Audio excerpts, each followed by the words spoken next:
Précisons d'emblée que pour choisir une Kia Rio 3, le choix du moteur ne pose pas trop de problèmes. La différence d'accélération entre le 1.4 et le 1.6 est minime, et les différences techniques entre ces deux moteurs sont si insignifiantes qu'il est tout simplement impossible de les identifier visuellement. Le vilebrequin et les bielles sont invisibles sans les démonter, et tout le monde ne peut pas déchiffrer le modèle de moteur sur l'étiquette. C'est précisément ce que de nombreux escrocs exploitent, vendant des moteurs 1.4 comme des moteurs 1.6, espérant que les acheteurs ne vérifieront pas la section correspondante dans le certificat d'immatriculation. Et c'est très facile à rater. La durée de vie des deux moteurs est également quasiment identique. Même si le constructeur annonce un kilométrage maximal de 180 000 km, en pratique, les pistons des deux moteurs durent au moins 230 000 km, et même 300 000 km avec un entretien responsable. En résumé, la Rio privilégie une bonne essence à 95 octanes et des vidanges tous les 10 000 km. Avant leur fin de vie, vos moteurs peuvent nécessiter une attention peu coûteuse, mais néanmoins nécessaire. Par exemple, à 100 000 km, vous pourriez avoir besoin d'un remplacement imprévu, voire inattendu, d'une chaîne de distribution distendue et d'un réglage de jeu aux soupapes assez courant. Le convertisseur catalytique commence également à s'effriter considérablement à ce stade, augmentant le risque d'aspiration de débris dans la chambre de combustion, ce qui a entraîné une usure prématurée des pistons chez certains propriétaires. Au premier signe de perte de puissance et d'un défaut d'efficacité du convertisseur catalytique, vous devrez envisager de le démonter et de reprogrammer le CU, ou de procéder à un remplacement coûteux, sous peine de voir vos dépenses augmenter encore. Les moteurs de la Kia Rio 3 ne sont pas particulièrement sensibles aux conditions climatiques, mais réagissent avec sensibilité aux basses températures jusqu'à -20 degrés Celsius, -4 degrés Fahrenheit. Il arrive qu'ils ne démarrent pas, surtout avec la batterie d'origine. Quoi qu'il en soit, la voiture peut être réchauffée sans risque de panne, contrairement aux moteurs de la Rio, qui ont tendance à surchauffer. Si ce phénomène est rare dans l'Oural, dans les régions plus au sud, des plaintes persistent. Si le radiateur n'est pas vidangé à chaque saison, le risque de griller le moteur augmente exponentiellement. Le système de refroidissement est conçu pour être étanche, et la saleté, les cellules de radiateur pliées et les insectes peuvent perturber le transfert de chaleur et réduire la fiabilité. Les fuites d'huile sont extrêmement rares sur les unités Rio, parfois, seul le joint d'huile du vilebrequin avant et le couvercle de soupape fuit. Les acheteurs d'une Kia Rio 3 d'occasion ne devraient pas trop réfléchir au choix de la transmission. Si vous souhaitez une boîte automatique, optez pour elle, vous ne le regretterez pas. Les problèmes avec une transmission hydromécanique sont quasiment inexistants si l'huile est changée régulièrement. Cependant, lors de l'achat d'une Rio d'occasion, il est préférable de vérifier minutieusement la transmission manuelle en passant tous les rapports lors d'un essai routier. Le point faible de la transmission est le synchroniseur de 3e vitesse. Si vous entendez un craquement lors du passage des vitesses, changez de véhicule ou demandez une remise sur la révision de la transmission. Les problèmes d'embrayage sont rares jusqu'à 150 000 km, 93 000 mph, avec une utilisation correcte. Certains véhicules atteignent même 200 000 km, 120 000 mph, avec l'embrayage d'origine, en grande partie grâce à la soupape de temporisation d'embrayage, qui prévient l'usure de l'embrayage et les dommages prématurés à la transmission. La durée de vie du châssis de la Kia Rio n'est pas un problème. Sa tenue de route l'est davantage. De nombreux propriétaires mécontents se sont plaints d'avoir failli perdre le contrôle sur autoroute à cause d'amortisseurs arrière trop souples, qui laissaient l'arrière osciller et entraînaient une perte de contrôle. Leur durée de vie est indéniable. Cependant, l'envie de les remplacer par des modèles plus rigides de rechange survient presque immédiatement après l'achat, ce qui est précisément ce que font les propriétaires de Rio/Solaris. Revenons à la fiabilité du châssis. Le point faible de la suspension est probablement les roulements de roues avant. Ils commencent à se desserrer après seulement 30 000 à 40 000 km. Ne vous précipitez pas pour les remplacer. Il est tout à fait possible de se contenter de resserrer les écrous de roues et de gagner au moins autant de kilomètres.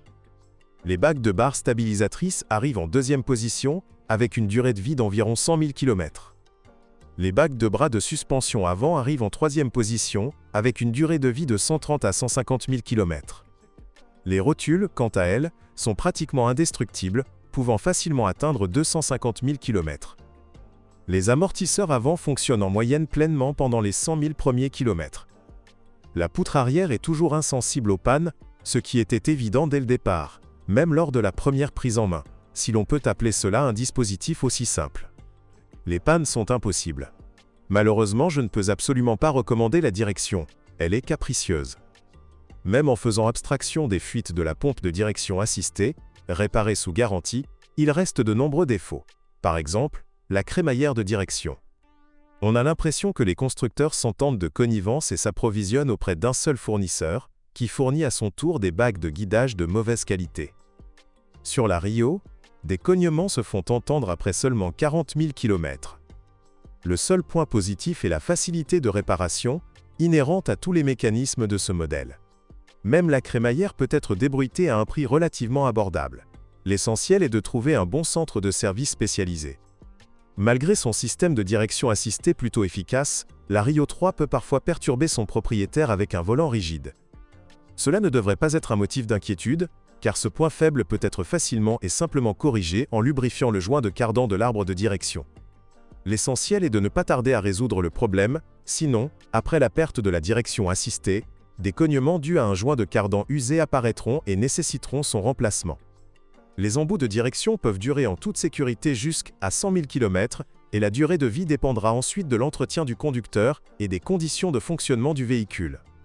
La peinture de la Kia Rio, comme on peut s'y attendre pour une voiture à petit budget, est fragile et ne supporte aucun contact.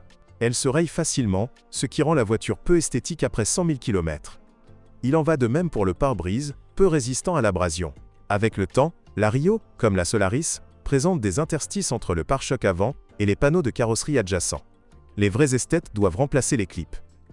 Les phares embués sont également fréquents et constituent un problème non pas tant pour la conception que pour le système d'éclairage déjà peu efficace. La Rio présente aussi quelques défauts plus faciles à corriger soi-même que d'acheter des pièces neuves ou de dépenser de l'argent chez des concessionnaires avides de liquidités. Je parle bien sûr des butées de portière, elles sont si fragiles qu'elles ne se verrouillent pratiquement plus après 50 000 km, obligeant les propriétaires à les modifier avec une tige métallique, généralement un fil à souder. En général, lors de la détermination du kilométrage à partir de preuves indirectes, il est important d'en tenir compte afin d'éviter d'accuser inutilement le vendeur de rétrogradation du compteur kilométrique. Ce serait injuste. Par ailleurs, le kilométrage n'est reproduit dans aucun des calculateurs, ce qui signifie que les fraudes ne seront pas détectées par les méthodes électroniques lors du diagnostic informatique. Il est préférable d'évaluer minutieusement le véhicule avant de déterminer si les relevés du compteur kilométrique sont authentiques.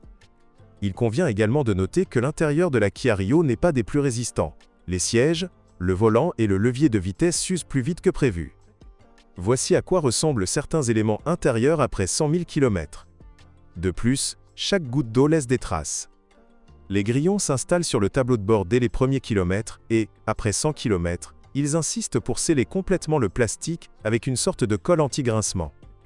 Le plus important lors des interventions sur le tableau de bord est de ne pas trop toucher. Le plastique est fragile, surtout autour des bouches d'aération. Sinon, l'intérieur de la Rio est relativement impeccable. Du moins, il n'y a pas beaucoup de points faibles évidents. Un filament chauffant de l'un des sièges avant peut griller, ou le bouton trip peut tomber en panne, un phénomène courant sur les anciens modèles Kia Hyundai.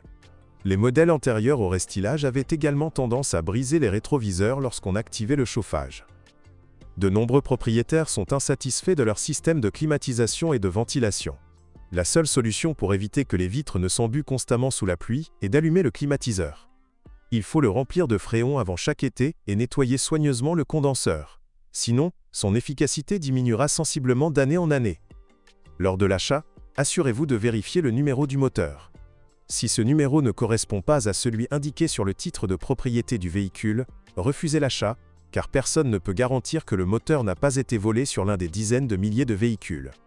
De plus, la vérification des marquages légaux doit être effectuée avec une attention particulière afin d'éviter tout problème juridique. Rien ne vous empêche de choisir une configuration ou un équipement particulier. Choisissez une voiture avec n'importe quelle motorisation et idéalement avec un kilométrage allant jusqu'à 150 000 km, afin de pouvoir la conduire plusieurs années sans investissement majeur. Comme vous l'avez probablement déjà compris, vous pouvez acheter une Kia Rio en toute sécurité sur le marché des voitures d'occasion, mais soyez extrêmement prudent. Il est très facile de se tromper. Comme tout autre modèle, la Rio est très prisée des chauffeurs de taxi et des revendeurs, ce qui signifie que le marché regorge de voitures d'occasion avec compteur kilométrique réduit, souvent proposées à prix réduit. Pour déterminer la valeur marchande moyenne, il vous faudra comparer plusieurs voitures. Une dernière chose. J'ai vu beaucoup de Rio endommagés au cours de mon travail. Je pense qu'il est utile de savoir que le lettrage sur le panneau de l'airbag passager doit ressembler à celui de l'option 1. Les options 2 et 3 correspondent à des voitures accidentées avec des airbags frontaux éclatés. Attention aux brûlures.